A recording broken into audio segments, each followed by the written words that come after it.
La vérité éclate dans le rap malien.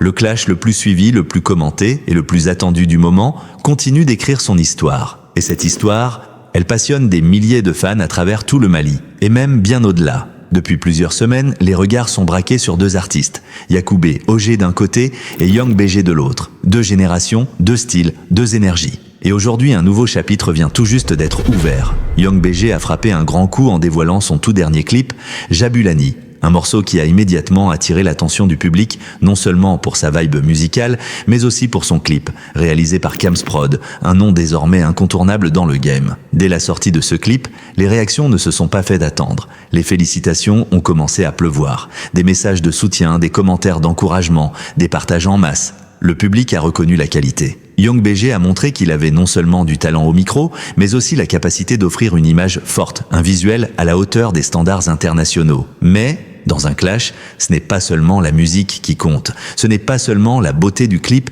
ni la qualité du son. Ce que le public attend, ce sont les punchlines, les phrases qui piquent, les attaques directes, les vérités balancées en pleine figure. Et c'est là que les avis commencent à diverger. Beaucoup d'auditeurs reconnaissent que Jabulani est un excellent morceau. La prod est entraînante, les flows bien posés et certaines punchlines marquent les esprits. Mais pour d'autres, Young BG n'est pas allé assez loin, pas assez frontal, pas assez incisif contre son rival Yacoubé Ogé. Sur les réseaux sociaux, les débats s'enflamment. Certains disent Young BG a choisi une réponse subtile, intelligente, sans tomber dans la provocation. D'autres au contraire affirment non, il a raté l'occasion de frapper fort, il aurait dû être plus direct. Et pour alimenter encore plus la discussion, un autre rappeur de BTO, connu pour son humour, est venu mettre de l'huile sur le feu. Sur Facebook, il a écrit une phrase qui a immédiatement tourné en boucle. Aïwa, devoir à domicile national encore, je déclare la session décryptage officiellement lancée. Cette fois-ci, moi-même je n'ai rien compris. Une sortie moqueuse qui a divisé encore plus le public. Certains y voient une critique claire. Young BG aurait manqué de précision dans ses attaques. D'autres y voient au contraire une manière de brouiller les pistes, de faire durer le suspense et de laisser les fans débattre entre eux. Mais une chose est sûre, le public est divisé. Les uns louent de la créativité de Young BG, son audace, son style, sa manière élégante de gérer le clash. Les autres attendent de lui quelque chose de plus brutal, de plus percutant, de plus street.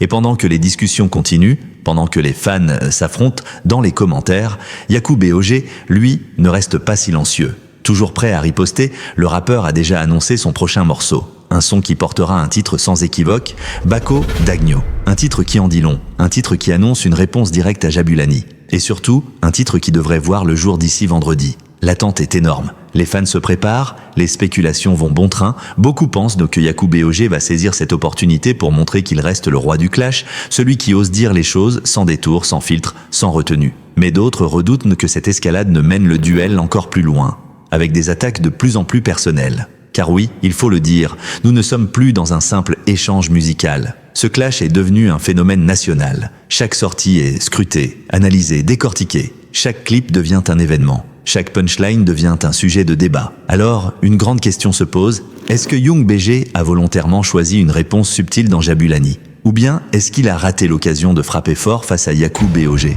Et surtout, que nous réserve Yacoubé Ogé avec Bako Dagno? Les réponses arrivent très bientôt. Mais une chose est certaine, ce clash continuera de marquer l'histoire du rap malien. Et tous les regards sont désormais tournés vers la suite.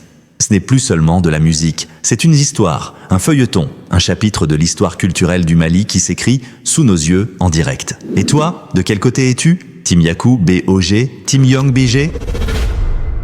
L'histoire entre Enfant Noir, SD Wara et Amar, trois figures liées par la musique, l'amitié et le même quartier, vient de prendre une tournure inattendue. Aujourd'hui, nous plongeons dans les coulisses d'un conflit qui secoue toute la scène rap malienne, le début d'une complicité. Pour comprendre ce qui se passe, il faut revenir en arrière. Enfant Noir, talent brut du rap malien, s'est fait connaître avec ses sons puissants et sa vision artistique unique. À ses côtés, SD Wara, très actif sur TikTok, faisait office de promoteur naturel, partageant les morceaux, créant la hype et attirant un nouveau public vers l'univers d'Enfant Noir. Amar, lui, était bien plus qu'un simple ami. Un frère d'enfance présent dans l'ombre mais toujours là dans les moments décisifs. Ces trois-là représentaient une image forte, le quartier, la fraternité et la réussite commune. Pour beaucoup de fans, il était inimaginable de voir un clip d'Enfant Noir sans la présence de Wara ou Amar, le début des tensions. Pourtant, depuis quelque temps, les internautes avaient remarqué une absence étrange dans les nouveaux clips, plus de traces de Wara ni d'Amar. Les commentaires se multipliaient. Où sont passés les frères d'Enfants Noirs? Pourquoi Wara ne partage plus ses sons? Le silence des principaux concernés ne faisait qu'amplifier les rumeurs. La sortie choc de Wara et Amar, puis récemment, le silence a été brisé. Invités sur un plateau, Wara et Amar ont décidé de parler et leurs révélations ont créé un énorme séisme sur les réseaux. Selon Wara, Enfant Noir n'aurait pas supporté son succès grandissant sur TikTok. Enfant Noir était jaloux de mon succès, a-t-il lâché, une phrase lourde de sens qui a immédiatement déclenché une vague de débat. Pour beaucoup, c'était inimaginable. Comment un artiste confirmé comme Enfant Noir pouvait-il être jaloux de celui qui le soutenait depuis le début? Mais pour d'autres, les propos de Wara reflétaient une réalité trop souvent cachée dans le milieu du rap. Rivalité, ego et tensions internes. La réplique d'Enfant Noir. Mais l'histoire ne s'arrête pas là. Quelques jours plus tard, Enfant Noir a décidé de répondre, non pas par une interview, mais par ce qu'il sait faire de mieux, la musique. Sur YouTube, il publie un nouveau son au titre évocateur « Je suis rappeur ». Dans ce morceau, le rappeur s'attaque frontalement à Wara sans détour. Si on avait suivi votre vision, on ne serait jamais arrivé là où on est aujourd'hui. Quand Camarala Drillel est sorti, tu n'étais pas là. Quand Waraba Kuma a explosé, tu n'étais pas là non plus. Tu as passé 100 ans sur TikTok qui te connaissait, tu dis que je suis jaloux de ton succès alors que c'est grâce à moi que tu en as eu. Et aujourd'hui, tu ne prononces même plus une seule parole positive à mon sujet. Un passage dur, perçu par beaucoup comme un règlement de comptes en musique. Mais Enfant Noir ne s'arrête pas là. Dans la suite de son texte, il dévoile sa version des faits. Je savais que tu gardais une rancune contre moi, mais jamais je n'ai voulu dévoiler ce qui s'est passé entre nous. La vérité finira par triompher. Moi, j'ai un bon cœur, je ne déteste personne. J'ai grandi au milieu de la méchanceté, là où beaucoup ne souhaitent que ton échec. Les fans, divisés dès la sortie du son, les réactions ne se sont pas fait attendre. Certains fans ont applaudi le courage d'Enfant Noir d'avoir dit sa vérité à travers sa musique. D'autres, en revanche, estiment que Wara et Amar ont eu raison de prendre leur distance, dénonçant un artiste qui, selon eux, aurait laissé la célébrité abîmer ses relations les plus solides. Les réseaux sociaux se sont transformés en véritables champs de bataille numérique. Des hashtags sont apparus, des débats interminables ont envahi les commentaires, chacun choisissant son camp. Darwejam Team Enfant Noir ou Team Wara Amar. Un tournant pour le rap malien. Au-delà du clash, cette histoire révèle une réalité plus profonde. L'importance des liens, mais aussi la fragilité des amitiés dans un univers où la notoriété peut rapidement changer les équilibres. Le public découvre que derrière les clips, les succès et les sons qui tournent en boucle, il y a des histoires humaines complexes, faites de jalousie, d'ambition, mais aussi de blessures. Conclusion.